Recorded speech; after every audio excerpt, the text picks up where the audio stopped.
చదవండి ఆ మాట. నీతిపరుడును, నీ రాజు నీతిపరుడు మాత్రమే కాదు, నీకు రక్షణ ఇవ్వబోతున్నాడు. ఆమె చెప్పండి. రక్షణ అంటే ఏంటో చెప్పనా? ఈ లోకానికి మనకు తెగదెంపులు చేసుకోవడం.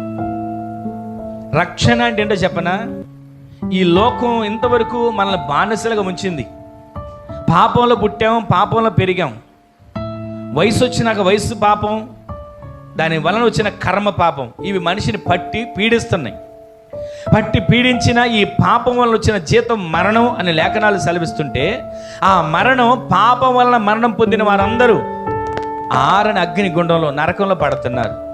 వారిని తప్పించాలని క్రీస్తు ప్రభులు వారు ప్రవచన రీతిగా మాట్లాడిన ప్రవచన వ్యక్తి, ప్రవక్తలు మాట్లాడిన ప్రతి ప్రవచనాలు నెరవేర్చబడ్డానికి అని భూమి మీదకి వచ్చాడు. వచ్చిన ఆయన నీతిపరుడు. ఆ నీతిపరుడుగా మనం మార్చబడాలని మనల్ని ఆయన రక్తంతో కడుగుతున్నాడు.